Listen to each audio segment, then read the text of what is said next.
What's your biggest regret? What's your biggest worry? What if I told you both come down to something you don't fully understand? Your mind's grip on time. Ever felt like life's on fast forward? Time isn't just a clock ticking on the wall. It's something your mind builds moment by moment. So before you assume everyone experiences time the same way you do, let's look a little closer. Why time feels different for everyone. Have you ever glanced at the clock during a tedious meeting, convinced hours must have passed, only to find out it's been 3 minutes? Then you blink and an entire weekend trip with friends is gone before you can even process it. It's weird, isn't it? Time doesn't just tick along smoothly for everyone. It contracts, stretches, and warps depending on what we're doing, how we're feeling, and where our attention is. But here's the part no one talks about. Time's inconsistency doesn't exist out there in the world.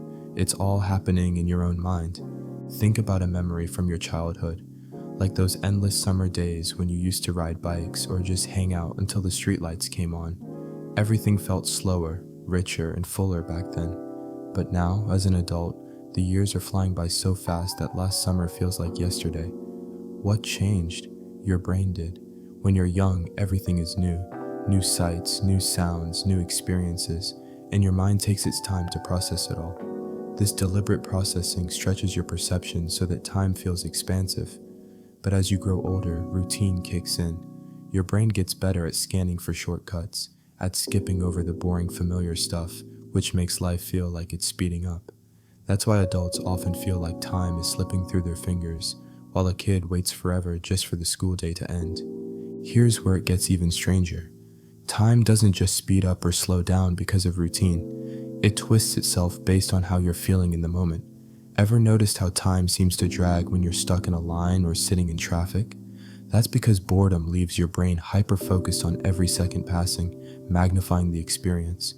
But when something thrilling happens, like, say, a near accident or a sudden scare, the opposite occurs. Time slows down because an emotional surge kicks your brain into high gear, forcing it to absorb way more detail than usual. This is sometimes referred to as time distortion, and it's most intense when fear, adrenaline, or shock are involved.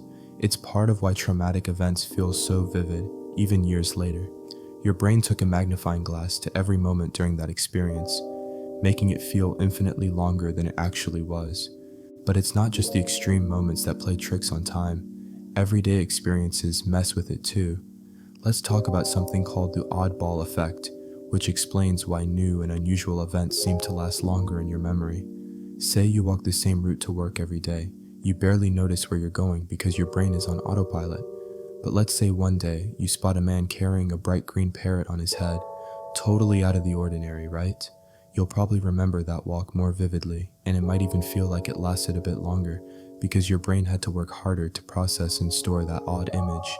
Novelty, it turns out, slows down your internal clock, while repetition makes time evaporate. So, if your years feel like they're blurring together, it might just be because your routine has become far too predictable. Here's one more piece of the puzzle. Attention itself is a major player in how we experience time. Think of those moments when you're deeply focused on something you enjoy, like reading a book or working on a project. Hours slip by like minutes because your brain isn't keeping track of them. It's fully absorbed in the task at hand. Meanwhile, trying to focus on something you hate, like a boring lecture, feels like stretching seconds into an unbearable eternity. This happens because your brain can't escape the mental play-by-play of watching the clock, creating a warped sense of duration. Fascinating, right? So if time can stretch, compress, and even seem to pause entirely, does that mean time itself is subjective? The short answer is absolutely. Your experience of time isn't some universal constant ticking in the background of reality. It's something your mind actively constructs every second of every day. And while psychological studies have peeled back the curtain on some of these mechanisms, science is about to throw an even bigger curveball. What if I told you that time isn't just subjective to your brain, it's physically flexible in the universe itself? Turns out, Einstein's theories have even more surprises in store for us. The science that proves time isn't fixed. What if I told you that time doesn't just feel different depending on your experiences? It actually is different depending on where you are and how fast you're moving. This isn't some abstract idea from philosophy. It's the reality of how the universe works, according to Einstein's groundbreaking theories of special and general relativity. And if you've ever found yourself bored stiff in a physics class, don't worry.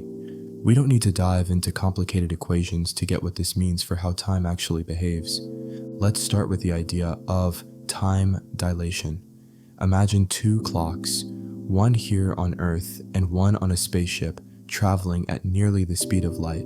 To us, the clock on Earth ticks along normally, second by second, but for the clock on the spaceship, it's running slower, not because something is broken, but because time itself is behaving differently for the person on board. The faster you move through space, the slower you move through time. It's like a cosmic trade-off. Want an even wilder example? Astronauts on the International Space Station are moving so fast that time actually passes just a little bit slower for them than it does for us down here. They age a tiny fraction of a second less each year than we do. It's not enough to notice on a human scale, but the fact that it happens at all is mind-blowing. Time isn't rigid, it bends and stretches. But time dilation isn't just about speed. Gravity can mess with time too. The stronger the gravitational field, the slower time moves. Picture this. If you had a clock placed at the top of a mountain and another one down at sea level, the clock at the top would run slightly faster. Why? Because gravity is weaker higher up, meaning time flows just a bit quicker. GPS satellites, for example, orbit above Earth, where gravity is lower, so their onboard clocks don't match up exactly with clocks on the ground. To keep them accurate, engineers have to factor in the effects of both speed and gravity.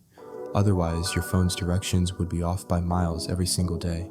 These tiny corrections are proof that the universe doesn't treat time as one universal beat. It shapes it based on where you are and what you're doing. Now let's turn things up a notch with the block universe theory. If you find it bizarre that time stretches or slows, this idea might make your head spin. Instead of imagining time as a river flowing forward, where the past is gone and the future doesn't exist yet, think of it like a giant block where every moment, past, present, and future exists at once. In this view, time isn't something that moves, we're just moving through it, experiencing each moment one after the other. That means the future already exists. It's just as real as the moment you're in right now. Sounds like science fiction, right?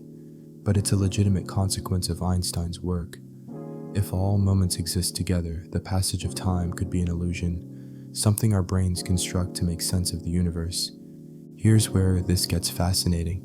Our everyday relationship with time depends on the belief that it flows consistently, like a steady ticking clock. But according to physics, that's just not true. Time flows differently based on your speed, your position, and even your proximity to massive objects. And if the block universe theory is correct, time doesn't flow at all. It's more like a map, laid out in every direction, with your awareness moving from one point to another. So, let's come back to the question.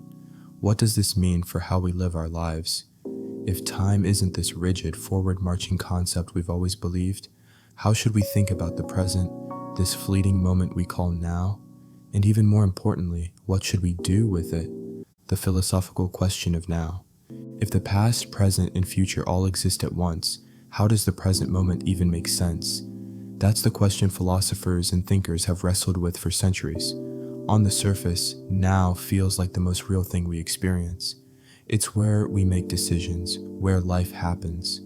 But if time is like a map, where every moment already exists, then now might just be a trick our minds play to create the illusion of progress. And the more you try to pin it down, the slipperier it gets. Here's the paradox of the present. As soon as you focus on the moment you're in, this exact second, it's already fading into the past. No matter how tightly you hold on to it, the now escapes you, slipping into something you can only remember or anticipate. It's gone before you even realize it was here. Augustine of Hippo, a 5th century philosopher, summed it up like this: the present has no duration. Think about that. The one thing we claim to live inside, the present, might just be an impossibly thin sliver of time stretched between a memory we're constantly updating and a future we're always guessing at. This question doesn't just fascinate ancient philosophers. Buddhists have built an entire practice around it. Mindfulness, the act of fully focusing on the present moment, is at the heart of Buddhist teachings. They argue that now isn't something you chase or intellectualize. It's something you feel. But even here, the struggle remains. Try sitting in silence, focusing only on your breath. See how long it takes before your mind starts pulling you toward what happened yesterday or what's coming tomorrow. That's the nature of our brains. They're restless time machines, constantly shifting between past and future, dragging us everywhere except the moment we're actually in. Western philosophy takes a different approach. Instead of focusing on how to embrace the now, it often questions whether the now even exists at all. Philosophers like Henri Bergson argue that time isn't just something we observe, it's something we live. In his view, now isn't a fixed point, but an ongoing flow of experience. Others, like Einstein, saw time as something far more static and unchanging, adding weight to the idea that what we call the present might just be an arbitrary construct of our perception. Meanwhile, some physicists suggest that our inability to truly grasp the now could be a limitation of human consciousness itself. Maybe we can't see the big picture because we're stuck on one small frame at a time. And the truth is, we're not even experiencing the so-called present as it happens. Neuroscience shows that every moment you experience is already slightly in the past. Your brain takes about 80 milliseconds to process what your senses are picking up, which means you're always playing a delayed recording of the world, even decisions you think you're making in real time. Researchers have found brain activity that predicts your choices seconds before you're conscious of making them. So, are you truly living in the present, or are you just following the playback your mind is piecing together? Memory adds another layer to this puzzle. The present as you know it is shaped as much by what you recall as it is by what's in front of you. Imagine sitting in your favorite park. The way you experience this moment, how peaceful it feels, how familiar, isn't just based on what's happening now. It's colored by the times you've been there before, the memories layered underneath what you see. And then there's the future. Your plans, hopes, or even anxieties about what comes next seep into how you interpret this moment. That's one reason meditation emphasizes letting go of both the past and future. Only by shaking those influences can you get closer to experiencing the present fully, if that's even possible. So where does this leave us? If the present isn't a concrete reality, but instead a shifting combination of memory, perception, and anticipation, that means it's not fixed. It's not something you find. It's something you create by choosing where to focus your attention. And if that's true, then learning how to shape your attention might be the key to making life feel richer, fuller, and slower. But if time can flex and stretch, both in your mind and out in the universe, can you really develop control over it? What would living in a more flexible relationship with time actually look like? Time isn't just ticking along outside of you, it's something your mind actively creates. The way you remember the past, anticipate the future, or even feel the present moment is shaped by your perception, your emotions, and even your focus. Here's the real question. What if you stopped treating time like an enemy to fight? What if, instead of worrying about what's gone or what's coming, you made the most of this tiny sliver of now? Time isn't set in stone. It's flexible, malleable, and to a surprising extent, yours to shape. So how will you redefine your experience of it?